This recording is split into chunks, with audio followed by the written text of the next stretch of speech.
Hello, squad. Hello, hello. Corso. All right.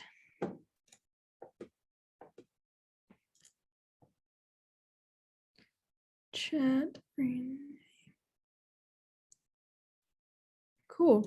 All right. This might be a small, tight group. Actually, I do like. How are you doing today, Corso? Doing good, doing good. Hi. I did good on my last midterm, so Oh wait, midterm. How was yeah, that? it was good. I thought I did worse, but I got like a 90. So Oh, sick. Corso, are it- you like a good student? you know, I try to be. No flex. Not a real flex, but I am. I Sometimes, consider. yeah, I mean, like sometimes I'll just be like, I just don't feel like doing this, and it's like I'll miss like a small assignment or something. Not the best thing to do, but sometimes it's all right. I wasn't too good with. I think I was like okay at school. If I studied hard, then I would do okay. Yeah, it's what I hate doing, studying. And no, I wasn't. I don't think I was the brightest at school. This might be good. We might have like a small tight group. Hersha, how you doing? Like the background, vibing. I could. I'm gonna ask you to unmute yourself while we wait for everyone. How are you kicking, Hersha? Yeah, I'm doing well. How are you? Doing good. I mean, I wish you could tell me the background's real, and I'll be like, that makes a lot of sense. Who wouldn't want to be on a beach? It's like Right. my one day I'm actually going to find this beach and then Okay. have a Zoom call from that beach. So Okay. Just to trick everyone. If you like, wait, are you in the US, Hersha? yeah, Nice.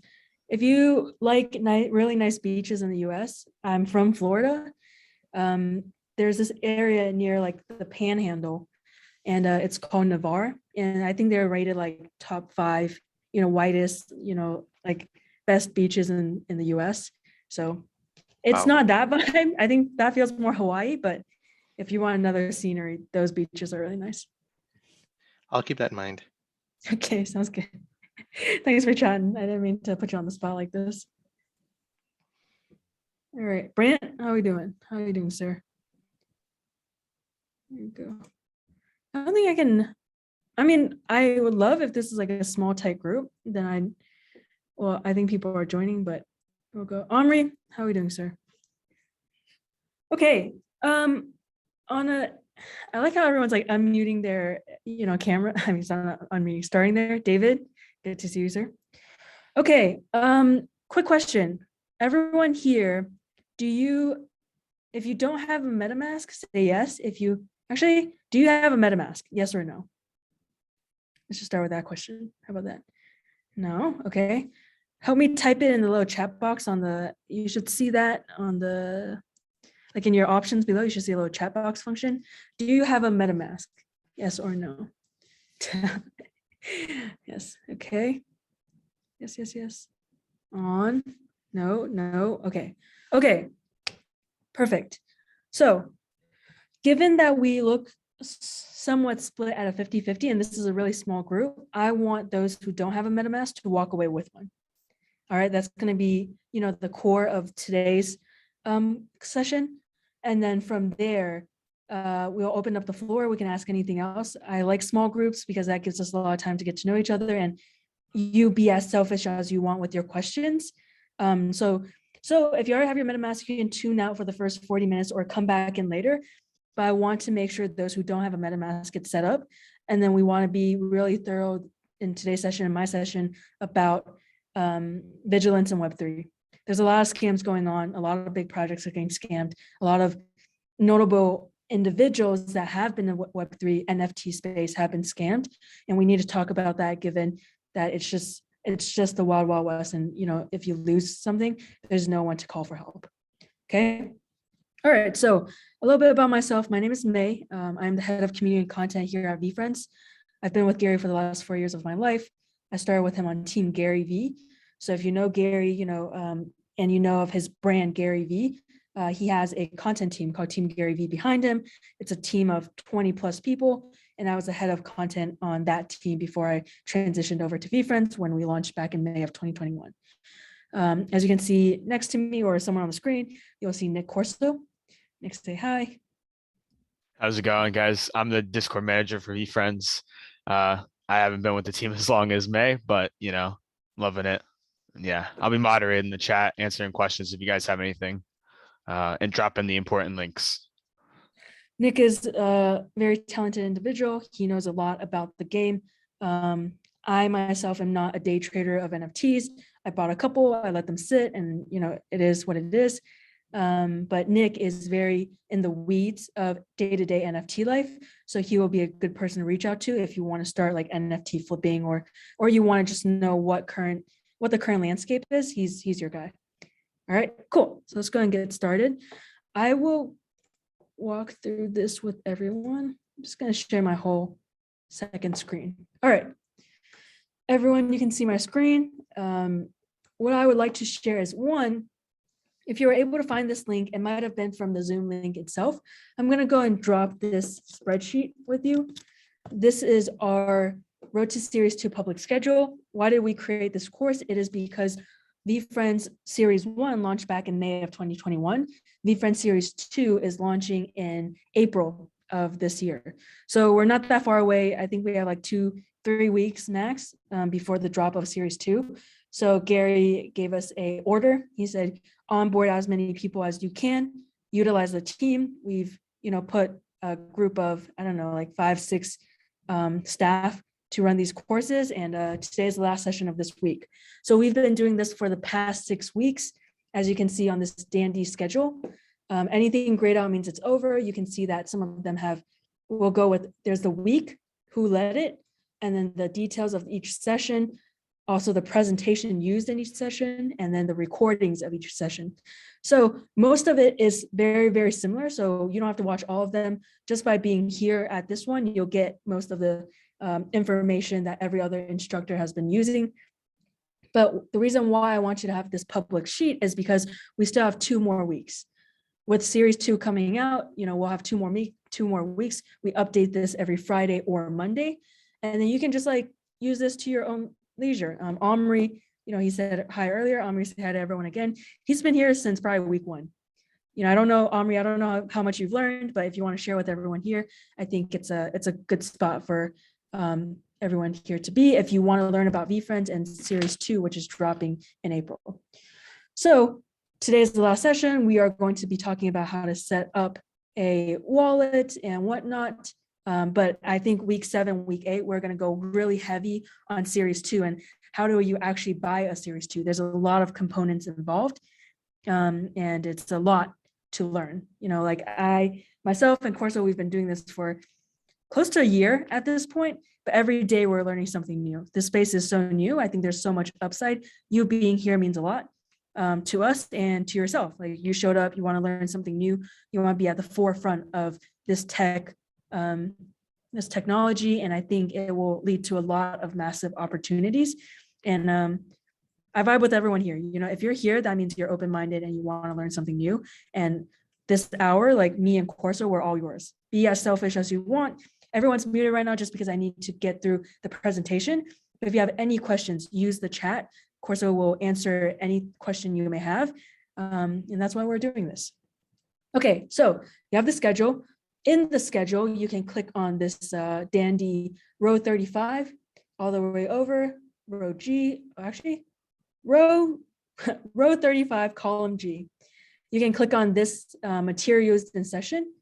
It will open up a deck, a presentation that we have. And then with this presentation on the top left-hand corner in files, you can open up you can make a copy. I would suggest you to make a copy because then you can take notes within your own copy.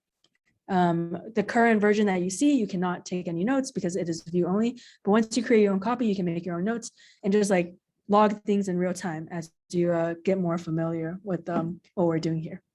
All right, so we're gonna get started. The first 35 to 40 minutes, I will help those who do not have a Damon, this sheet. Let's drop it one more time for Damon. We'll go from there. So first 35, 40 minutes, we're gonna actually help people set up their MetaMask.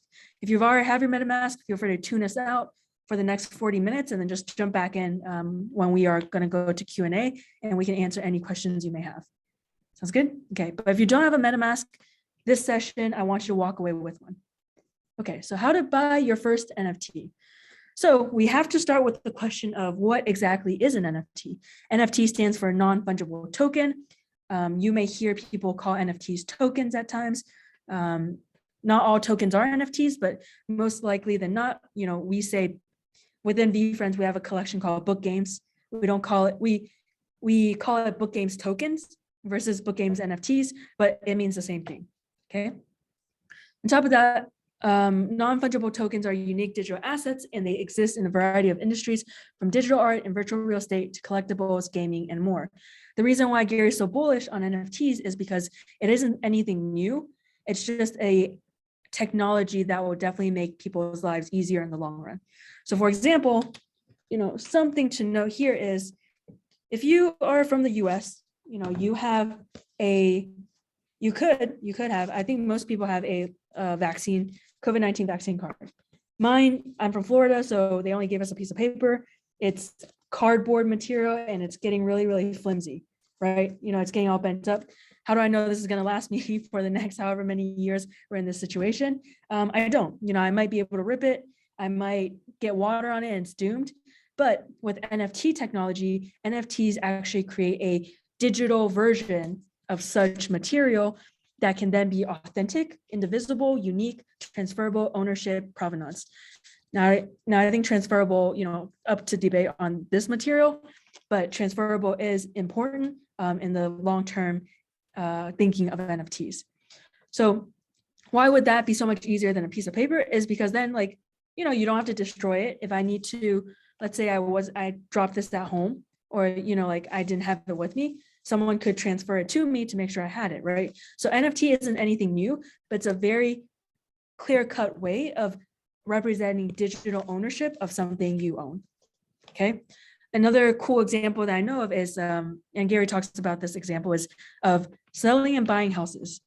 When you buy or sell a house, there is, I've never done that, but I hope there's this thing called I've heard of this thing called a house deed. Normally it's like real paper, you signatures on it, everything, and you have to store it somewhere really safe.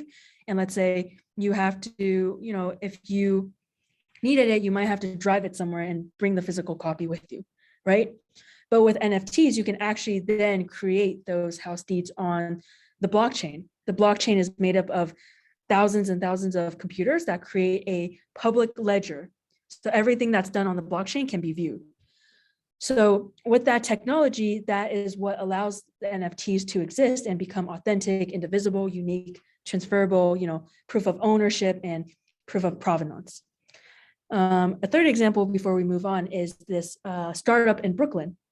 This Brooklyn startup, what they can do is they are combating food insecurity in New York. And what they can do is they actually use blockchain technology and actually use it on top of NFTs to prove how they source materials or how they source food. For example, right now you think something is organic because a store tells you it's organic. The label tells you it's organic, but how do you actually know if that is true or not? With NFT and blockchain technology, you can actually create QR code or barcode systems that actually allow you to see on this blockchain that is decentralized of how the movement of this particular organic item traveled until it reached your doorstep. All right, or it reached this person that maybe you donated to this startup, and you can then actually see through a public ledger that is decentralized that, okay, my donations are going to good use because they were able to combat food insecurity by allowing the blockchain to see the transactions of everything. And that's where provenance really matters, right, for items like such. So that's kind of just touching the tip of the iceberg of NFTs and blockchain. Well, I actually don't know that. I don't remember the actual name. It's but I'm sure it will come across because they are actually within the VeeFriends ecosystem. I think we will be talking about them a lot more in the future. So just hang tight. I actually know the founder, so I might send some information your way about them at the end of this. Okay. What is a crypto wallet? So a crypto wallet, before you buy an NFT, you have to own a crypto wallet. Crypto wallet is very literal in terms of what it means. It means the wallet that you have to then be able to put cryptocurrency into it. And then once you have money in this wallet, then you can buy an NFT. Without the wallet, you don't have any means to buy cryptocurrency, there's just a lag between the NFT and the cryptocurrency. You need the wallet to hold the cryptocurrency to then buy the NFT itself. So this is where the crypto wallet comes in. Within crypto wallets, there is 2 types of crypto wallets. To keep it very, very simple, there may be more. Gary always says you want to do 50 hours of homework. We can get you the first 5, and that's why we're keeping it pretty basic and simple here to not confuse you with all the other things that you may discover while you do your own research. So the 2 most basic types of crypto wallet are software wallets, aka a hot wallet, and then a hardware wallet, aka a cold wallet. The difference between the 2 is a software wallet is always connected to the internet. Okay, so it's very easy for malicious attempts, and we'll talk more about that in a little bit. Hardware wallets are a little more secure because they are actually physical devices. They look like little USBs, and they help track outbound from your crypto wallet. So if I had and I don't have it with me, but if I had my hardware wallet, this is my crypto wallet, right? Anytime you use a hot wallet to transfer things out of your crypto wallet, it's very easy. Like, it's just like, cool, click of a button, I make my items go out of my hot wallet, right? But with a hardware wallet on top of your hot wallet, there's like it's a little blocker. With this blocker, the outbound needs to be approved by you physically. And they look like, if some banks offer you those like USB looking things, whenever you make a big transaction, they want you to double confirm it with their device. This is the same concept, which is you would use this physical hardware wallet device to confirm your outbound transactions through your crypto wallet. Okay, all right.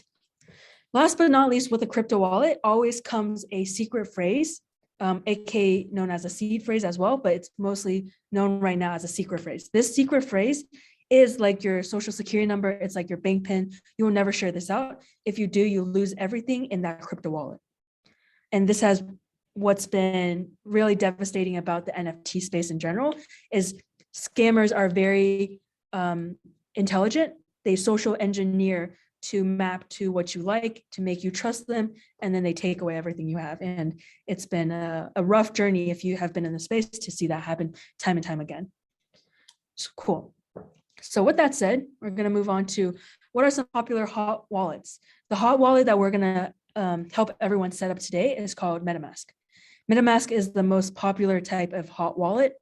It has $10 million, 3 million active users, and it's kind of like the baseline of NFT space. Everyone uses a Metamask. There are people adventuring into other types of wallets, and I suggest you to do your own homework and see which ones you like the most. But Metamask is the most common. It's kind of like the industry standard for hot wallets. On top of that, you have Coinbase, Wallet Connect, Rainbow, Trust Wallet are all other options that you can look into if you want to really get nerdy and get into the tech of things. With cold wallets, there are 2 major types of cold wallets, Ledger and Trezor. We would recommend Ledgers just because Ledgers are a little bit more friendly for beginners. And Ledger has 2 types. There's like a Ledger Nano S and a Ledger Nano X. And of course, keep me honest here. S is the one that's like $79, $74, and that's really all you need. You don't need to go get the other more expensive one. I believe it's like 140, something like that. And that can connect you to Bluetooth and all that fancy stuff. Just having a Ledger Nano XS, right, Corso? Ledger Nano S is the one you want to go with. Cool. And please check out the dandy website Corso just dropped in the chat.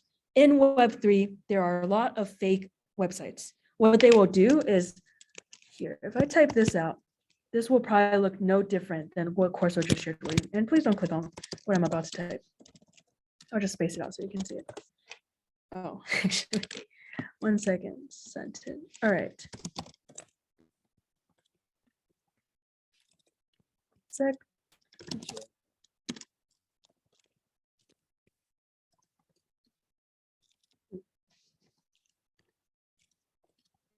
Okay, this looks no different than what Corso just typed for you guys. However, mine is an I, that's not an L. And this is what scammers will do in Web3. They will build websites based on fake like a letter off, a number off, or even like the .com isn't .com, it's like a .net or a .io, and they make you click on it. And when you click on it, you don't think there's anything wrong because it looks exactly like the real thing. After that, they ask you to input your hot wallet information. They ask you to put in your secret phrase, and then poof, and that's it. You signed away your secret phrase, which is what protects your hot wallet. And that's it. And then you lose everything from that wallet. So what you want to do is always make sure you're going to the correct website and then bookmarking it. You don't want to start Googling it just because, you're like, oh, like I forgot, to save it. What does it look like? You want to make sure you're bookmarking the official websites to keep yourself safe and never have to go Google search things, because that's what they're trying to get you from. They want to rank on Google, and they make you click on it on the first page because you think it's real, and that's game over. Okay, so keep that in mind, and we'll dive deeper into malicious attempts a little bit later, but that's just something that I wanted to share since Corso did share the official Ledger website. The other thing about hardware wallets is you always want to buy from the manufacturer. You do not want to buy your hardware wallets off of Amazon. I would also be a little iffy if you buy it from eBay, just because it could be a reseller that's trying to sell these, and they can tamper with the hardware wallets. So you always want to buy from the manufacturer, and that's where like we recommend everyone to do, because other places we don't know for sure, and it can easily be tampered with, or they take the secret phrase of it, and then that hardware wallet will then be deemed unusable. Okay, next up is desktop or mobile. In Web 2, which is like our day-to-day, convenience is key, and everyone is pretty much glued to their mobile devices. However, in Web 3, which is like where the NFT space is, Web 3 is not that mature yet. Web 3 is very, very new. So we recommend everyone who's just starting out to use desktop. And a lot of things that you'll do, like buy a project, sell something, we always recommend do desktop. So, you don't have a little big finger syndrome and you actually click on something and it goes through, and you can't, it's irreversible. So you want to make sure you use desktop, and when you are a little more in the game, then you can definitely use mobile. Okay, now pop quiz. Ready? My first question to you is, with a crypto wallet comes a secret phrase. Do you give, if Gary Vee asks you for your secret phrase, do you give it to him? He says, what will he say? He'll say, David, I got you. I'm going to mint you like the coolest next NFT. Do I give it to Gary? All right. No way. All right. Good job, everyone. You are correct. Even if Gary asks for it, you never give it to him. All right. That is not something they ask for. And if someone is asking for it, you should come to a complete halt and just question their intentions completely. Okay. All right. Exactly. No is the answer here. Okay. So now we are actually going to go through setting up a crypto wallet. Everyone here, if you don't have a crypto wallet, please go ahead and pull up a web browser on your laptop or on your desktop, and we'll go ahead and get started here. Okay. Now, 1 second, please. Okay, I'm gonna go and play this video, and then I'll pause in certain areas. But if you don't have a crypto wallet, this is where you will set it up with us. Now, the other thing I want everyone here to keep in mind Today is, we're going to learn how to download. Let's go and mute Joe for a little bit. All these videos, you can see right here at the top, it says how to create a MetaMask in less than 10 minutes, education series 1 of 5. We've broken down the necessary steps for you to buy an NFT into 5 different videos. All of these videos are viewable on our YouTube channel, and it is viewable through this deck. So if you have this open, then you can click on these and then it'll take you to our YouTube channel. But this is all available for you to view. So if you feel anxious, overwhelmed that we're going too fast, don't worry, this is available to you, and you can also ask us to slow down. I want to make sure if you don't have one, you leave with one. Okay. All right, let's go and watch this video by my colleague, Joe, and we will set up a MetaMask in real time with everyone here. And Corso actually just dropped the MetaMask official link, so you can go and click that as well and just have it open on the side as we walk through this video. Okay. Today we're going to learn how to download and add the Metamask wallet extension to our Google Chrome browser. We're going to use Metamask because it's the most widely used wallet. There's other wallets available, but for our demonstration purposes, Metamask is what we chose. So the first thing we're going to do is go to metamask.io, which is the website that you can download the extension. Always double check the URL whenever you're downloading or connecting your wallet to any site. We're very early into Web 3.0, and one of the exploits that people use is creating a site that looks almost identical to a site that you're trying to go to, and then being able to exploit you that way. So make sure it's the correct URL, the correct .io, not .com or .org in circumstances. So we're at metamask.io, which is proper. And we're going to go to the top right, and we're going to hit download. You can see the supported browsers: Chrome, Firefox, Brave, and Edge. We're going with the most user-friendly in my experience, which is going to be Chrome. You can see that on the top, it is already prompted us to use Chrome. There's a tab for iOS and Android, but once again, we're going to go with the easiest, which is going to be Chrome on our desktop. They do have mobile, but it is it's less buggy and it's a much easier experience with the desktop and Chrome. So that's what we're suggesting here. So it's going to say install MetaMask for Chrome. And it's going to bring us to the Chrome Web Store. And we want to add to Chrome. And we want to make sure it's the correct one, which it is. And you'll see a video on the bottom for the MetaMask team. And we always suggest getting as much information as possible. And add the extension. So we can navigate away from the Chrome store, see the extensions tab. And we want to actually add it to the top bar. So we'll click that and then pin it. And now you can see the cute little fox on the top right there. All right, let's pause here. So let's make sure you have it downloaded. Give me a, good to go if you have it downloaded. And then what I would like everyone here to do, if you're setting up your MetaMask with us right now, is I want you to click on the little puzzle piece on the top right of your browser once you have it downloaded. Okay, this Chrome extension shouldn't take too long. It's not downloading to your actual device. It's actually just going to be embedded into your browser. So for Chrome, I clicked on the little puzzle piece, and then you should be able to see MetaMask, the little fox, and you want to go ahead and click this little pin button. When you pin it, it'll show up in the top right-hand corner of your browser and for easy accessibility. Okay, all right, David gave me, yeah, just give me a thumbs up or something. All right, David's giving me a little nod. Jay's good, okay, very nice. Cool, fantastic, good to go. Okay, so we have this set up. Good here. And now we will go ahead and continue. The other thing you can do when you are managing your extensions is if you actually clicked on the little puzzle piece and you clicked on manage extensions, you can see from here, you can also like turn it off. It's kind of like the same as pinning or unpinning, but we'll keep it on right here and we'll make sure it's just pinned because you want to be able to access it in an easy fashion. Okay, now going back to the video.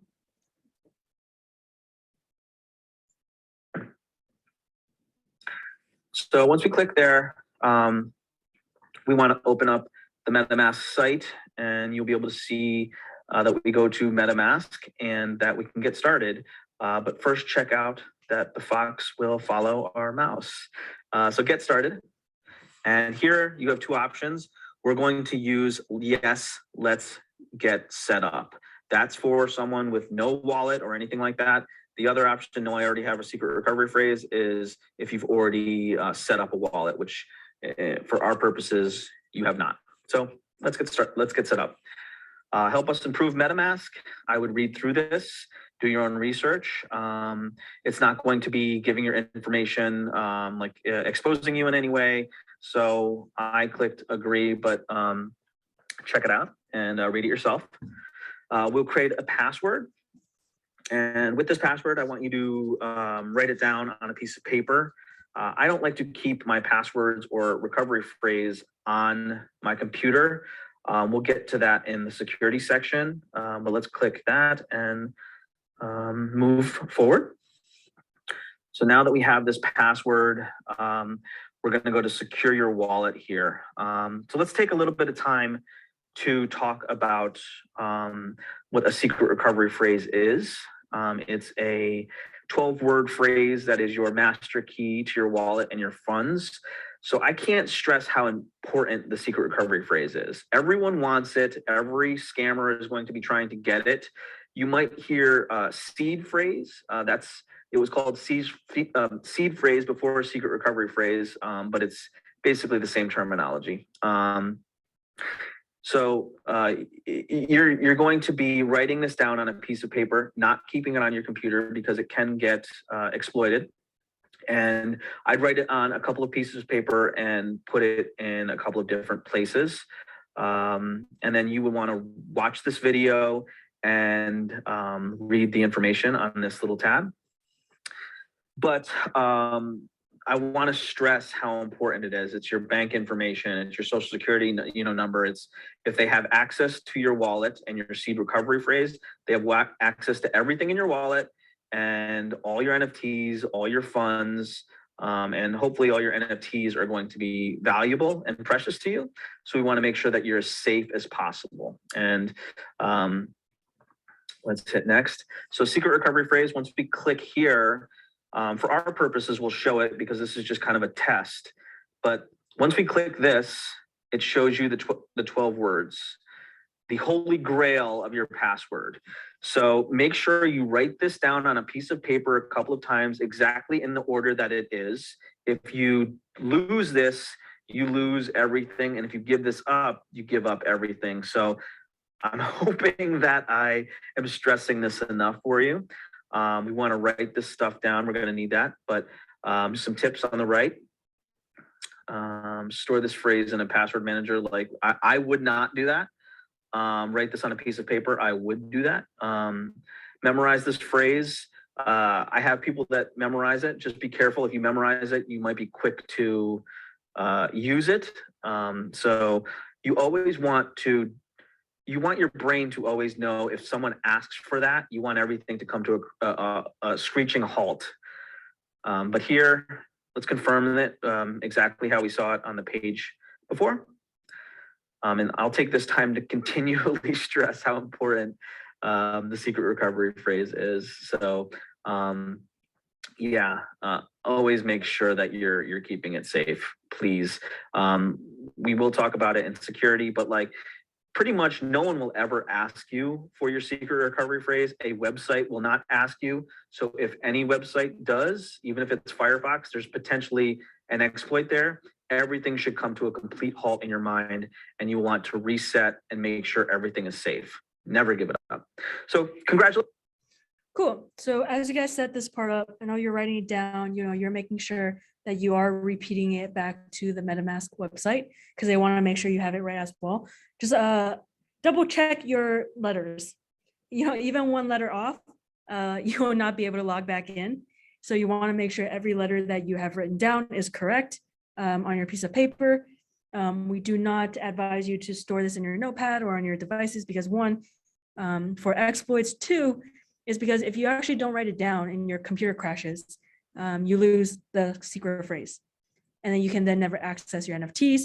I know of a friend who has a VeeFriends Series 1 NFT that is now worth $40,000. And his computer crashed and he only had it in his notepad on his laptop. And so now he does not have access to that wallet anymore. And that NFT, that VeeFriends Series 1 is gone for good, forever, until he can find that secret phrase again. So you want to make sure that you are writing down the correct words, and you want to make sure you write your A's properly, they don't look like O's, and you should be good. But you want to keep it definitely on a piece of paper. Okay, cool. See, I'm still writing. Please let me know when you're good to go. I'll give us, maybe another solid minute here. Of course, is there any other call outs you may have? No? You're good? Okay. All right. Very good. Okay. All right. I'm gonna move on a little bit. Actually, Herschel, let me answer your question. Question: should we avoid storing the MetaMask password in a password manager as well? Thoughts? What do we think, team? What do we think about Herschel's question? Thinking about like a 1Pass, somewhere like that, somewhere safe, you think is safe. Paper and pencil. Yes, avoid it.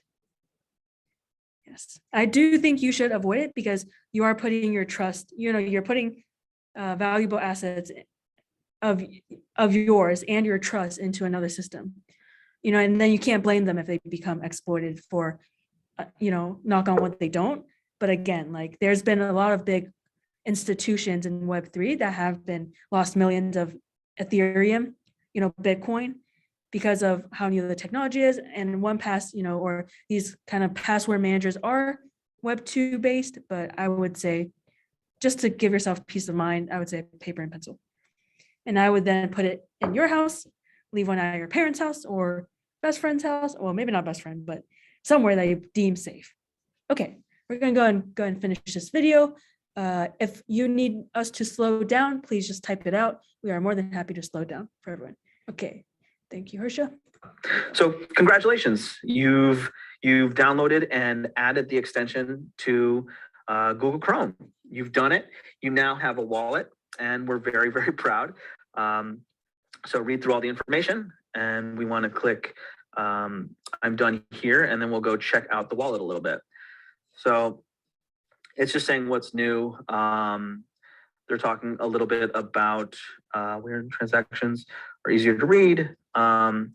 Everyone have this page. If you just set it up, it should have popped up when you created your wallet, right next to everything else. You should see this page. If you don't see this page, please let us know if this is missing. But you should see this. If you don't see this, it is okay. You can click on the little fox in the top right of your browser, and it'll pop up as well. So this is just a blown up version of it. Okay. All right. But in your wallet, you're basically going to be looking at your options here: buy, send, swap. Those are all going to be kind of third-party, things. But the most important, I would say, is under account 1 is going to be your public wallet address, which you're going to be giving that to people that you want to send money to, or if they want to send you something. It's not a secret or anything like that. You can give that out pretty regularly, and it's not a problem. But let's go to buy. You can deposit ETH through here. Like I said, these are third-party apps, so we'll go over that a little bit. But send, you would put in, if you wanted to send money to somebody like me, you could put my wallet address in there. And then if you want to swap ETH for a different token, you can as well there. So those are basically the pretty standard options for your wallet. On the bottom there, it says assets and activity. So assets, when you get something, you'll see it. And then activity, it'll show you that as well. We'll go over that more a little bit later. And then you can see, you can create a new wallet. You can set up your hardware wallet, and there's different networks. All things we'll go over, but I do want to stress how lovely it's been setting up the wallet with you. Fantastic. Okay. I'm actually going to go back to that video real quick. Let's go here. Let's see if I can just blow it up here. All right. The reason why I want to go back to this video before we jump back into the presentation. Today we're going to learn how to download. Is for this step. So if you have your MetaMask open, for everyone who just set it up, like Joe said, at the very top of your MetaMask, you should see account 1, and under it there is this line item called public wallet address. This, you can think of it as on blockchain. This is your address. It's like your email address. People need to know where to send things in order for NFTs, cryptocurrency to arrive in your wallet. So this public wallet address is standard, it is public. It is not something that you have to keep secret, and it's publicly viewable on the blockchain. So for example, if I took Brandt's public wallet address, I could go to websites such as Etherscan, which is where you can see how people, it's like the blockchain explorer. So if I had Brand's public wallet address, I could literally drop it in here, dropped his address down here, and then I could then see all the transactions that happen. As you can see on the right-hand side, you can see that it shows the latest transactions, right? So if I clicked on any one of these, I don't know who it is, but you can see that there are transactions that are happening. So this is why it's public. It is safe. It is okay for you to share it. It's something that's easy, can be found as well on the blockchain. Okay, so with the public wallet address, this is what you will use then to send yourself cryptocurrency. It is what you will also use when people need to send you NFTs. So just keep that in mind with your public wallet address. All right, cool. Now, here's our, what is it? Real life example, I guess. If Gary said, hey, let me see who should I pick up now.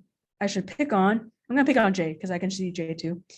Gary says, Jay, please give me your wallet address. Do we say yes or no?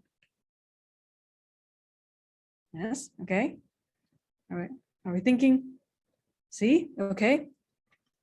Jay, I would love to get your wallet address because of, just need your wallet address. Do we give it to Gary? Yep, okay. You are correct. We do give the wallet address to Gary or whoever this person is because it is, you can find it, on the blockchain everywhere. It is not unsafe to give that out.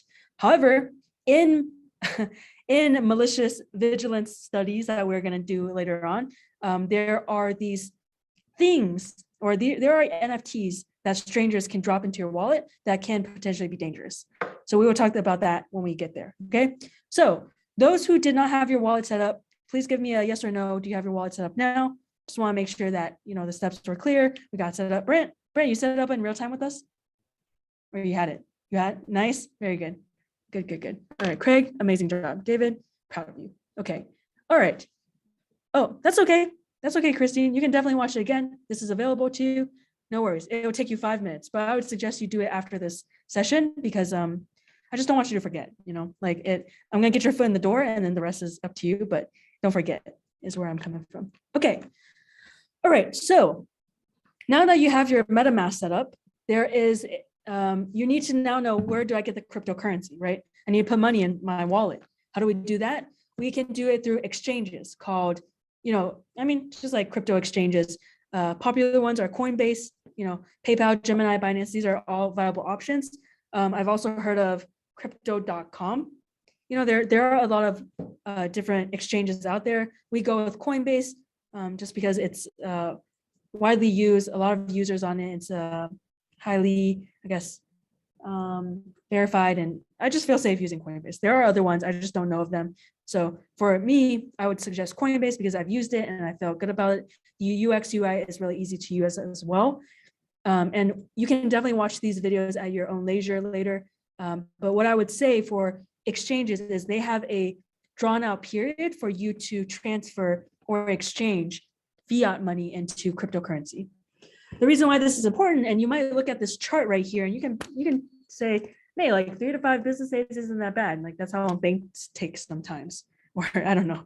That's what some people could tell me. Well, my answer to you is because the NFT space moves so fast, these wait times can actually be kind of like detrimental to like your FOMO, which is a fear of missing out, right? Let's say, I'll just pick Craig because we just talked to Craig. Let's say Craig decides that he saw a project that's going to be, launched tomorrow, and Craig just set up his MetaMask. So it's actually going to take him 3 to 5 business days to actually move, a larger amount of cash from his exchange to his crypto wallet. So these 3 to 5 days, this launch project might already be sold out, right? So for Craig, that's kind of devastating. So this is why you want to keep these numbers and these days in mind, is because you want to give yourself a lot of leeway to make sure you can set up your cryptocurrency, then transferring it to your crypto wallet. Make sense? So how do you actually do that? In video on slide number 9, we do how to sign up for MetaMask. So that's available. On slide number 10, we do how to actually transfer your cryptocurrency Ethereum from your exchange to your MetaMask. So these are laid out very easily to follow in slides 9 and 10 when you decide to watch it. Okay. All right. Now, on top of that, so before we go any further, I'm going to jump on a quick point here. Okay. We're not going to watch this video, but I want to get to a certain area of this video that we want to talk about.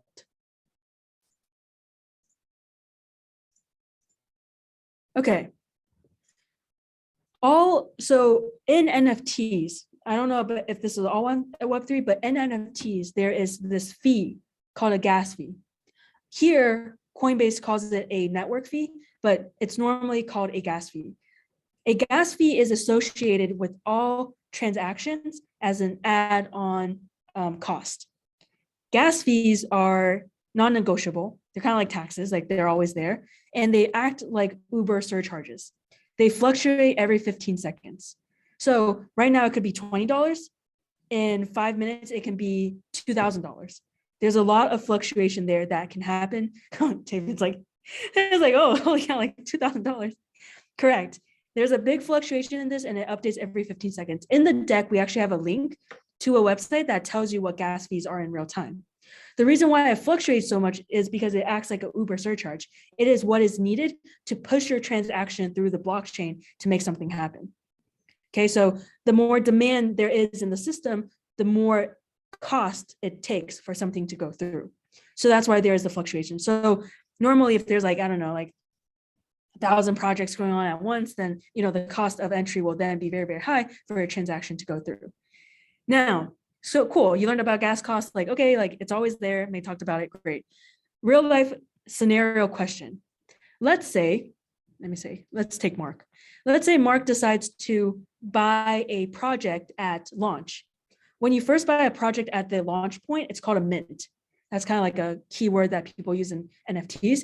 Now, if you buy on secondary later on, it's just called buying on secondary. But at launch, it's called a mint. So let's say Mark decides to mint a project. He decides to go for this one NFT. He loves it. It really resonates with his soul. He wants to collect it, right? He said he sees gas is $200. He's like, fuck it, I'm going to go for it. He decides to go for it. He pays the gas $200 and he bids on, you know, tries to go for the NFT. At the same time, Corso decides to go for the NFT. Corso paid a little bit more in gas. He paid $300. So it went through faster and Corso actually gets the NFT. In this scenario, does Mark get his gas cost back? Yes or no? Does Mark get it back? Mark says, sadly, Mark says no. Okay, no. That is correct. In NFT land, you do not get your gas costs back. You know, if it eats it during mint, it's gone. However, now a year ago, it was really bad. You could lose like thousands of bucks in gas. Now it's actually a lot better. Corso informed me that, hey, now gas actually, they take it in increments at mint time. So they might take $20, they might take $40, but they might not take the full $200 because of just technology is improving and they're able to see that, oh, that NFT has already been claimed. So let's not run the full 200, 400 bucks through. So there's that. Okay, so that's something to keep in mind about gas.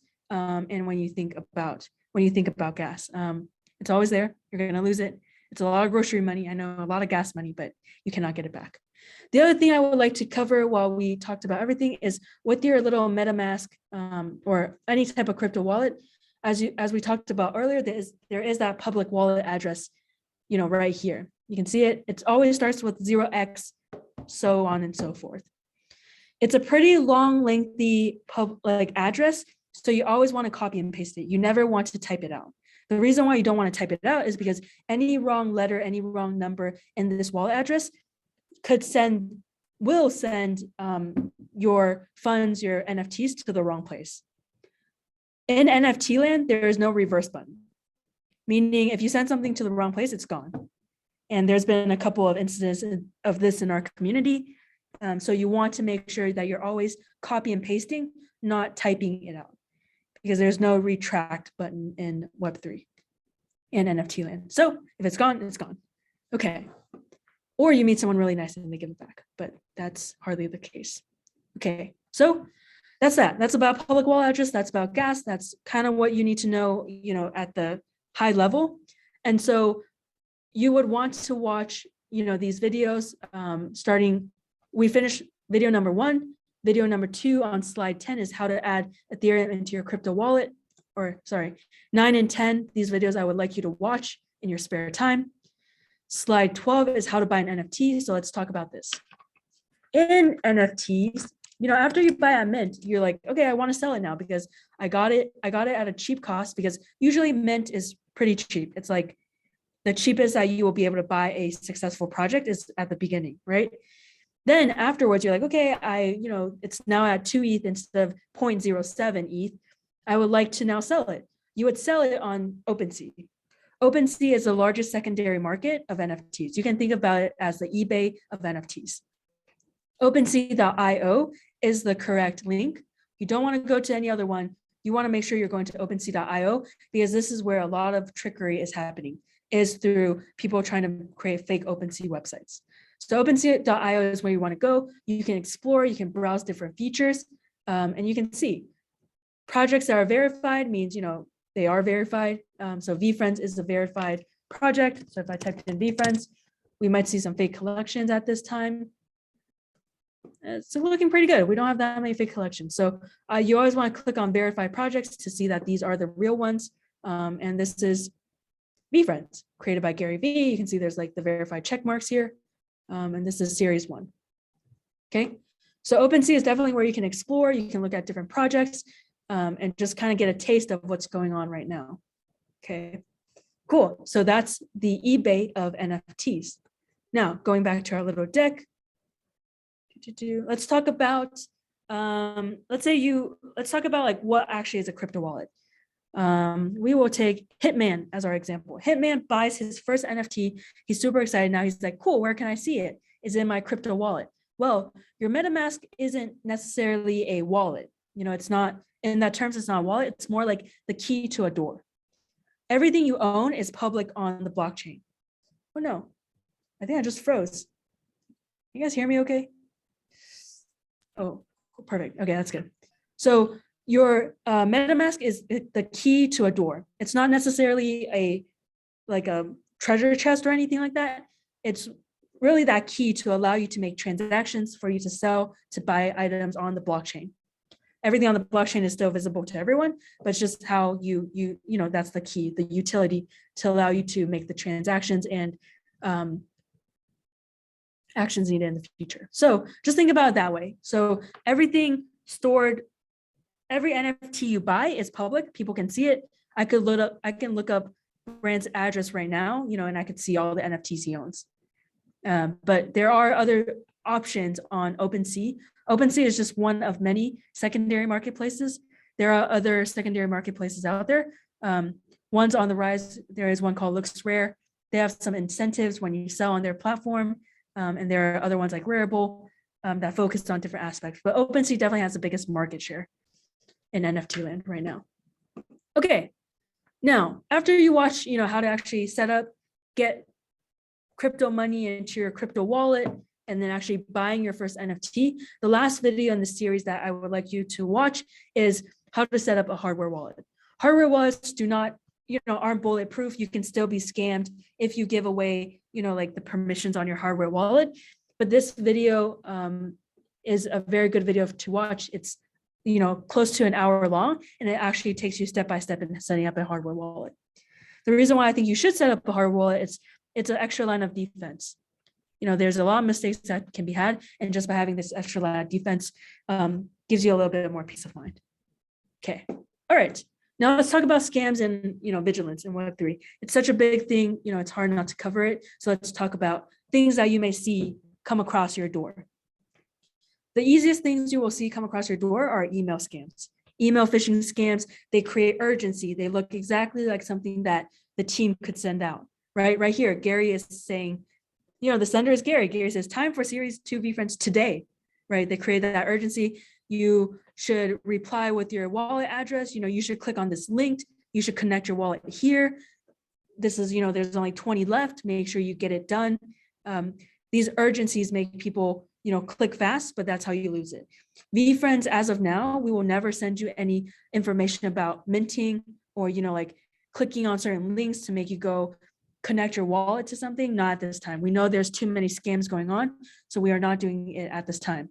However, when security becomes better, and email becomes kind of like a proper way of communication down the line, then we might consider. But as of now, if you get any emails from us asking you to give us your wallet address, asking for personal information, asking for you to connect your wallet, it's not true. It's not from us.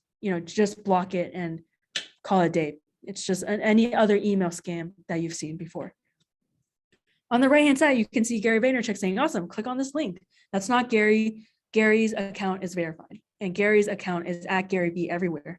Side note, people often wonder like, oh, do people respond? Like, does Gary's team respond as Gary? No, we never respond as Gary. If Gary reaches out to you, it actually is Gary. That's why we have VeeFriends team accounts. That's why we have Team Gary team accounts, is because we will never impersonate Gary. However, if Gary does reach out to you and you're suspicious, ask for a video selfie. Gary sometimes will humor the idea and he will send it to you, or even just ask for a voice note. But the likely chances of something being too good to be true is too good to be true in most cases in NFT land.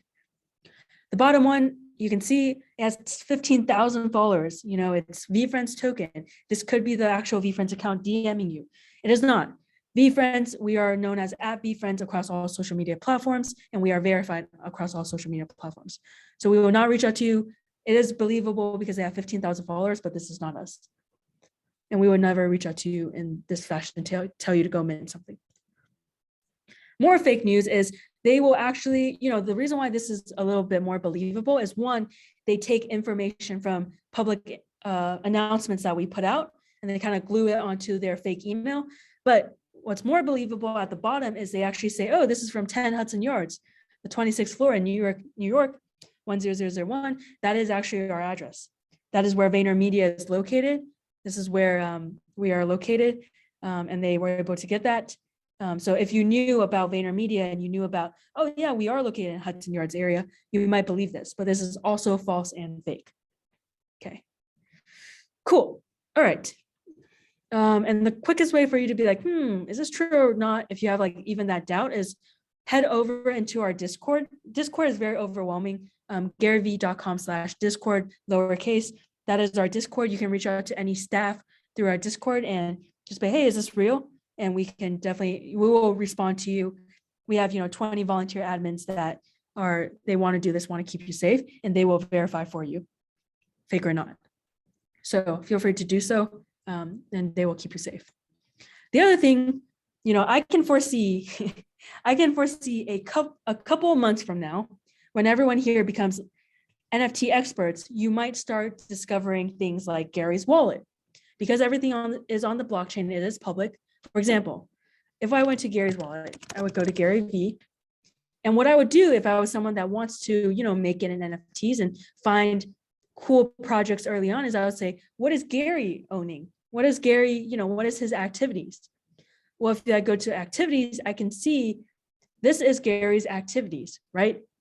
There's been some airdrops into Gary's wallet. Oh, actually, they just switched it up. I'm actually really happy this is done. They send things to Gary and they claim Gary has minted it or Gary himself had purchased it, right? This is not true. Any of these activities you see right here is not true. Airdrops means without consent, someone can send you an NFT. And this is what these people are doing is, well, word of woman, we like word of woman. So let's not go there. Let's look at all these random other things. Anyone can airdrop you an NFT and make it seem like you have that in your wallet. So if you were here, instead of activities, if you looked at collected, if you went to collected, you can see Gary has collected all these random items, but this is not true. Most of these items were airdropped into Gary's wallet. So that doesn't mean he was the one that minted it or he was the one that made the purchase, right? So if you go to activity now on OpenSea, it actually says airdrop. And because it says airdrop, he did not purchase it. So this is just something people like to do. They like to look at Gary's wallet and see what he's up to and what he's done. But if it says airdropped, it means Gary had nothing to do with it. People just dropped it into his wallet. Okay. This can also happen to you Because now you have a public wallet address, anyone can find it and anyone can send you something. The reason why we talked about this a little bit earlier is airdrops can be dangerous as well. If you receive a airdrop of an NFT that you do not recognize, you do not know where it came from, if you interact with it, it could lead to you losing your wallet. Just by selling it, just by moving it to somewhere else, you are signing certain permissions away to allow that NFT, that fake NFT, to gain access to your wallet. So when you receive a random airdrop that you know nothing about, what you should do is in OpenSea on your account, you can hide things. Hiding things is okay because it's just on the website level. But if you decide to sell it, or if you decide to transfer it to somewhere else, like there's this in NFT land, there's this wallet called the Burn wallet. This wallet, no one has access to it. It's just like a random wallet out in the universe. Some people some people like their wallets to look clean for various reasons, and they send NFTs to this Burn wallet because you can't delete NFTs. They live on the blockchain, so they're there forever, right? So some people like to send things to Burn addresses so they don't see it in their wallet anymore. But do not interact with these fake airdrops if you don't know what it is, because at this time there's not that level of security for you to be able to move it without giving away certain permissions that will leave your leave your wallet vulnerable. Okay, so don't touch it and you'll be okay. All right, moving on. I think the rest here you can read on your own. You have access to this deck. The reason why I say you can read on your own is because these are just phrases that you want to know about, but also because we have an index of everything that we covered today more in depth. This presentation, I think you read all of this, it'll probably take you around 2.5 hours, I would say, but it covers everything from what is NFTs to the ultimate OpenSea user guide to just every other thing you can think of when you start out in the NFT world. Cool. So before we go to Q&A, I want to go ahead and go to, what about VeeFriends? What is VeeFriends up to? Oh no, this is not right. Oh, actually, this is good. All right. So this is our blog. We update it pretty regularly. I think if you want to understand what VeeFriends is about, you will head over to blog.veefriends.com. And I think the easiest place for you to navigate is up here. You can see our different collections, VeeCon, which is the conference that we're hosting in May of this year. But if you are more just like, hey, actually, let me click on one of these guys. No, not this. What I want you guys to know about is this item called,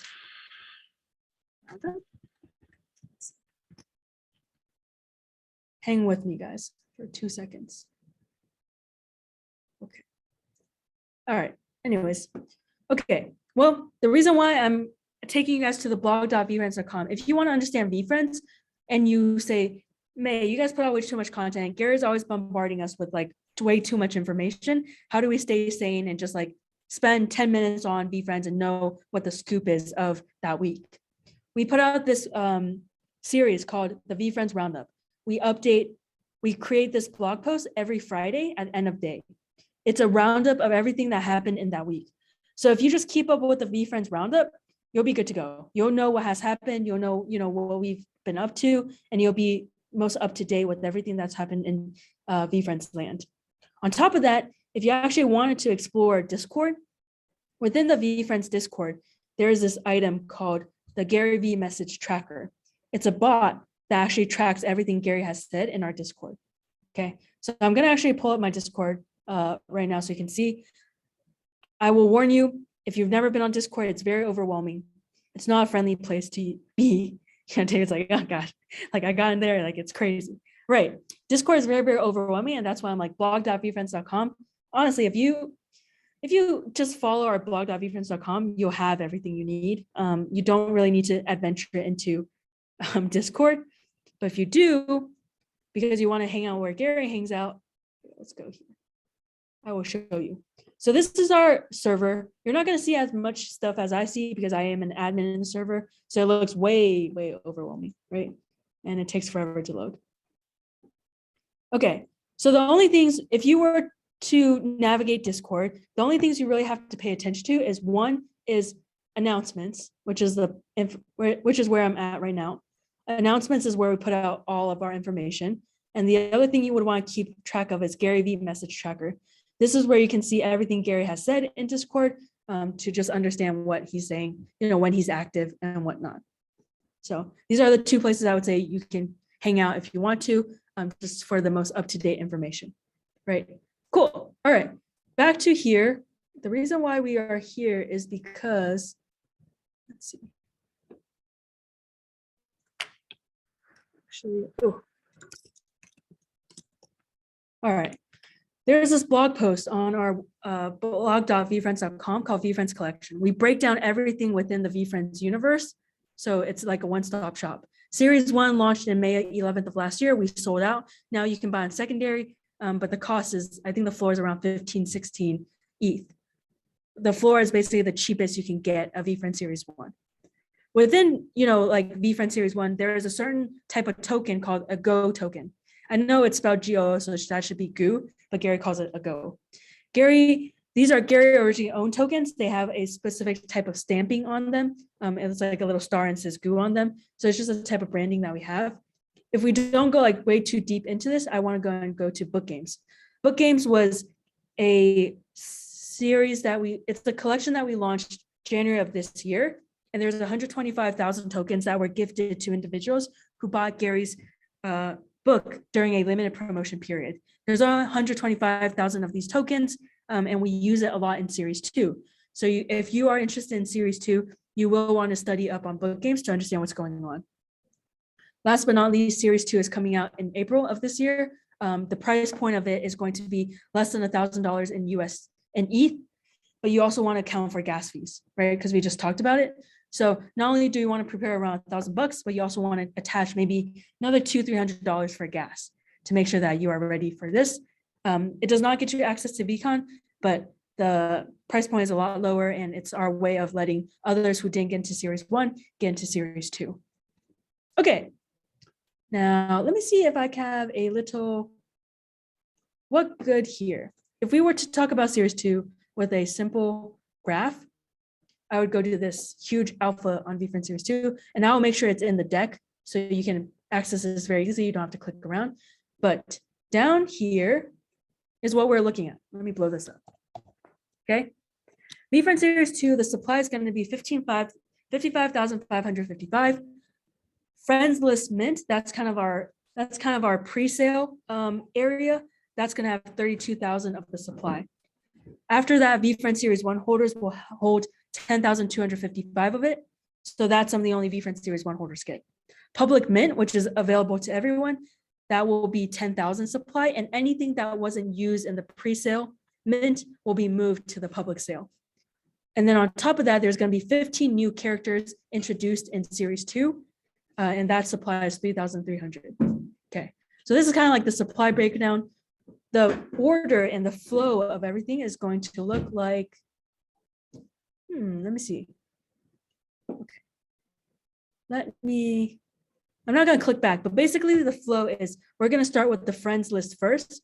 They're going to go first, and then we're going to go to public mint, and then public mint and 15 new characters will happen around the same time. So that's kind of like the flow of procedure of how we are going to do this launch. More information to come. There's still a lot of information here missing, and we're going to round it out by putting out an ultimate blog post called How to Buy VeeFriends Series 2. That's going to lay out everything. So that's going to be coming in the next week or two.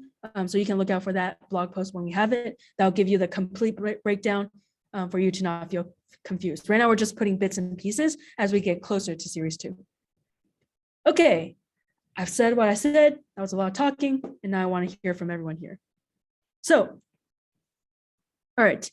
If you have questions, I would ask you to raise your hand with the reaction button on your Zoom call.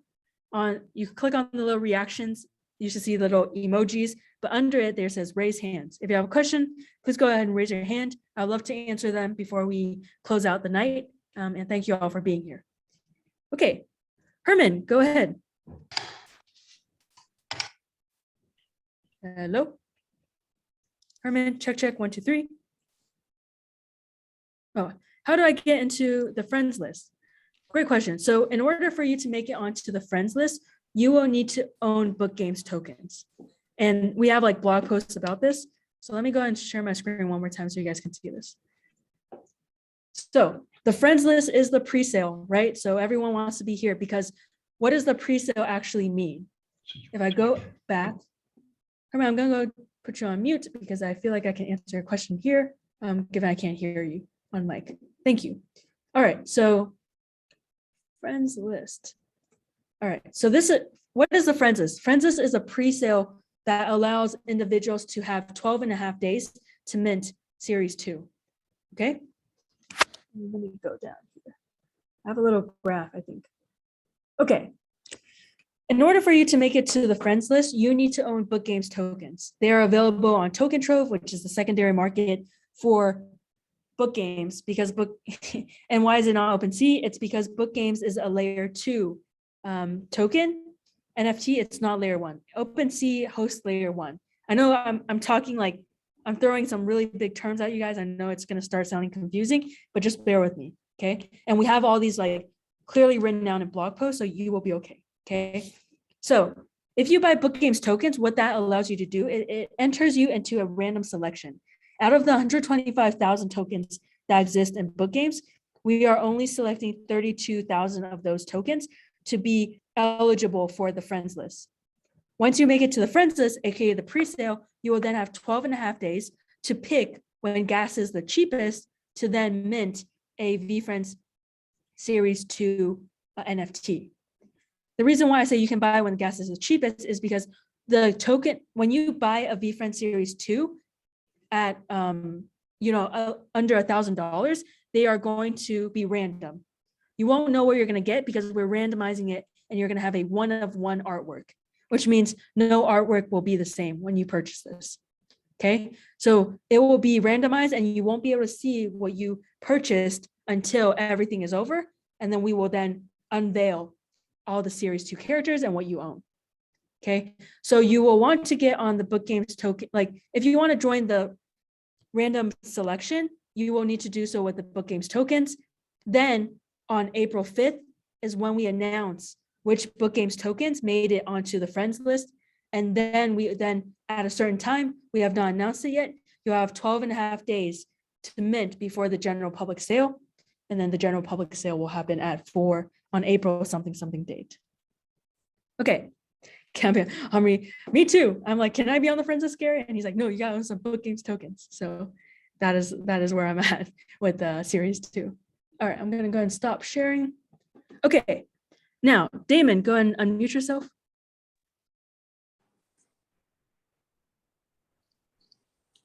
Hello, Damon. Hello, Hello, I can hear you. Can you hear me? I can hear you. Yeah, Great. What's going on? How can I help? there is a I went onto the VCon site and I was just messing around. There Yes. is a link. They're asking for our link for our VCon tickets for the RSVP party Yeah. for Thursday. That's legit. That is legit. Yep, that's Okay, VeeCon.co is the legit VeeCon website. Yep. Very good. Okay, awesome. I'll do that Good tonight. question. That's good. Yeah, do it. It actually helps us out a lot for us to know how many people are coming up. Awesome. Thank you Cool. so much. All right. Thank you, Damon. Appreciate it. No worries. All right. Thank you. Let's see. Chapa asked, how much does a book game token cost? So right now they cost around here. We can look at it together. I actually don't know the current price, but they're not, as cheap as they were before right now. So I would go to tokentrove.com. I would go to that page, right? Once I land on Token Trove, I would select on the left-hand side, Book Games, the collection. And then when I go to Book Games, it will say the floor, oh my gosh, the floor is 0.4. So I think, how much is, I don't even know how much ETH is right now, but let's just say ETH is 2,700, right? It's around that price, maybe. Of course, it gives me a little, okay. 2,700, 31? It's 31 now? Oh my gosh, okay. 31,000 times 0.4. So it's around like $1,200 is the cost of a single Book Games token. I know And that's just for a 26% chance on the friends list. So, it's a lot to think about, right? You might want to wait for the public sale. But again, like public sale, gas is going to be crazy, I bet, because everyone wants to get in on public sale. And then it's just a lot to think about when public sale rolls around. So that's just how I think about that. Okay, what else we got? I'm gonna go on, Dim, I'm gonna go and lower your hand, move you off. I'm just gonna go and unmute everyone here. Like, if you want to chat, let's chat. But I'll be here until 9:30 and I gotta bounce for something else. That's it. Okay, Craig, you can unmute yourself. Yeah, cue. Hey guys, how you doing? Doing good. How are you, Craig? Great, thanks. I just got two questions. One regarding the gas fees. Is it just based on how busy the network is at the time, or is it more towards if ETH is going up, then gas prices go up, or is it just more on how many transactions are taking place at that time? I mean, it can depend on both. I don't actually know the full technical scale of how gas fees work, but most of the time, I would say like 90% of the time, it is dependent on network demand. Yeah, Okay. yeah, network demand is the determining factor for it. Okay, So great. so like US time, like really late at night for US time is typically like a time where it's the cheapest. But there's also some other times it's just sometimes it's random too. Like it'll just spike randomly. But yeah. Okay, great, fantastic. And my second question is in regards to OpenSea.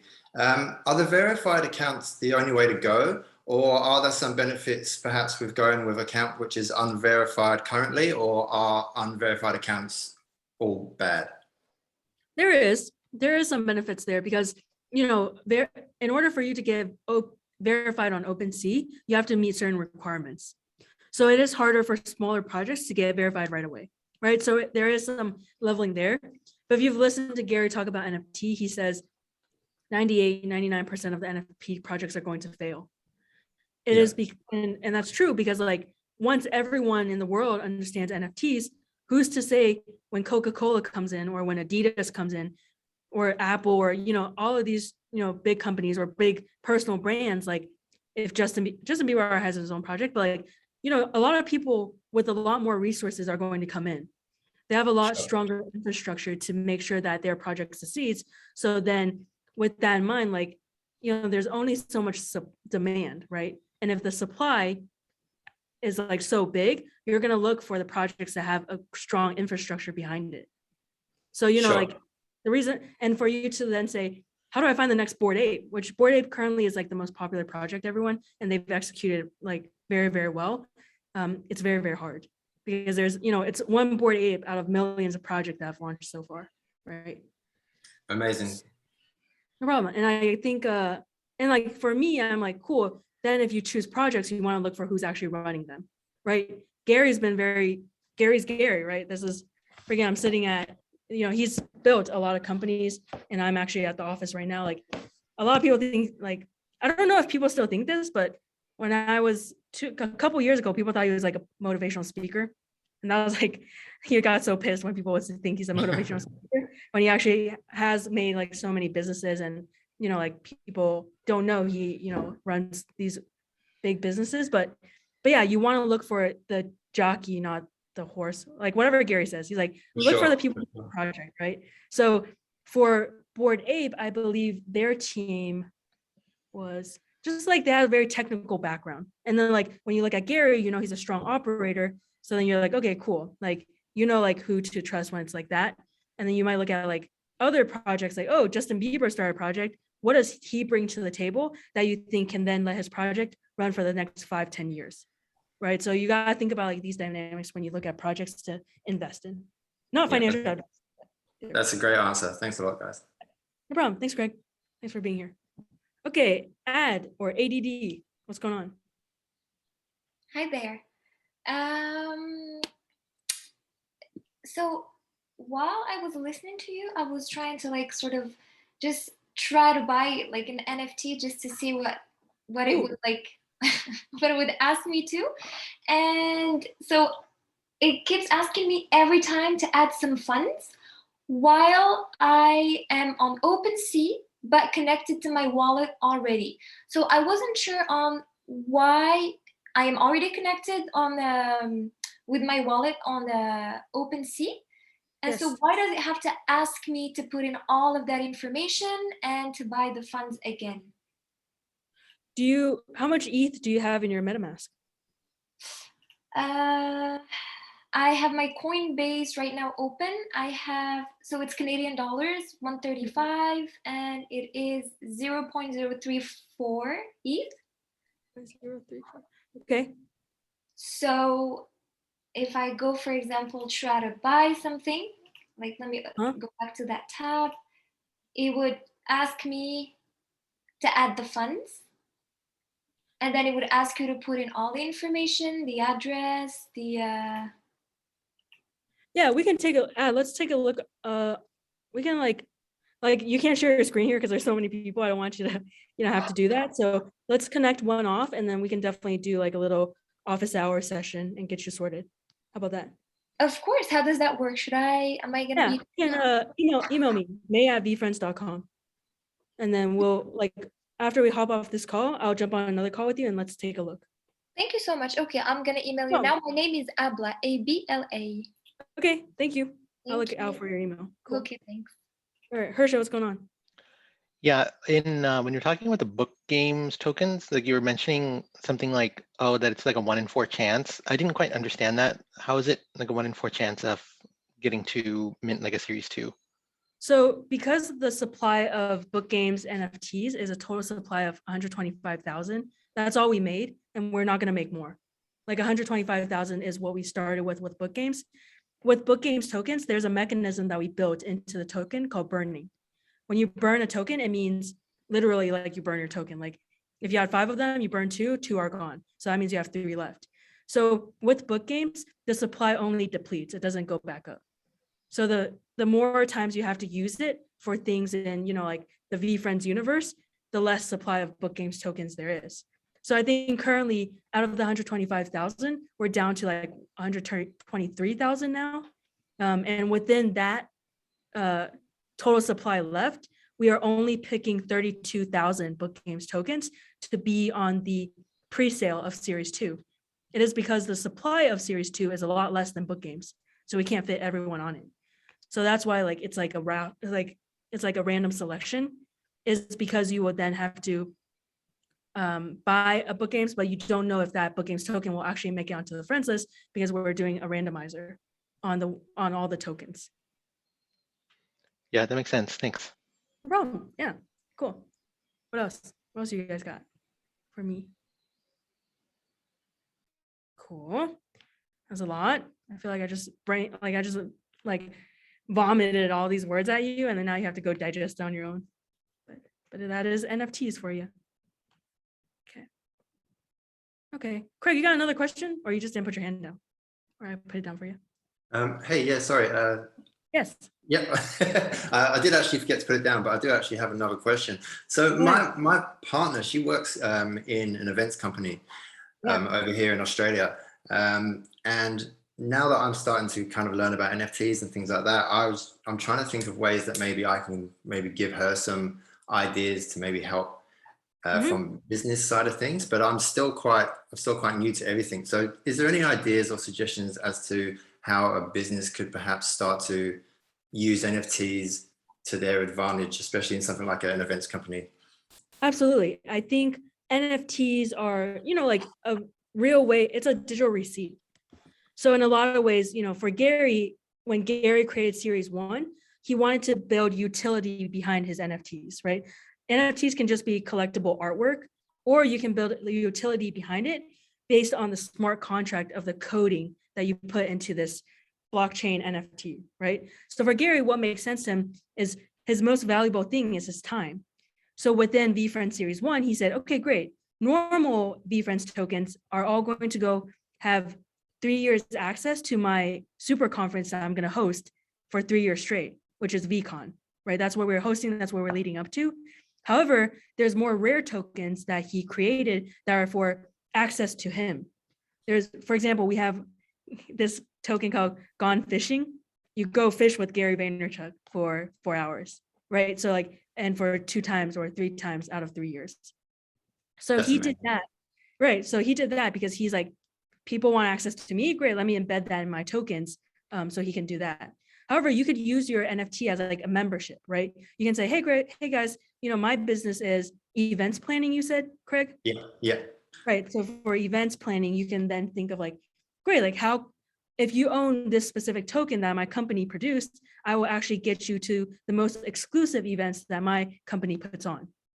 So let's say like, oh, normal events you do is like 2,000 people. You create a 50,000 people event, and only people who hold the tokens could make up like 10% of the attendance Right. for the event. Right. So there's ways for you to do that. And then on top of that, NFTs that you create, you can build royalty on top of it. So every time a VeeFriends transacts, it's a 10% royalty to the VeeFriends company. You can create like a 5%, 10%, whatever.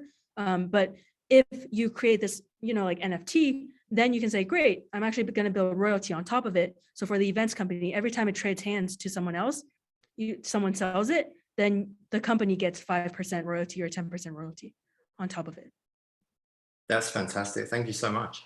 Yeah, no problem. Cheers. Yep. Okay. Yeah. Hey May, I just wanted to make sure that you received my email? Yeah, let me check real quick. I did get your email, so I will contact you after this session. Thank you so much. No problem. Cool. Who pays for the royalty? It's mostly the consumer.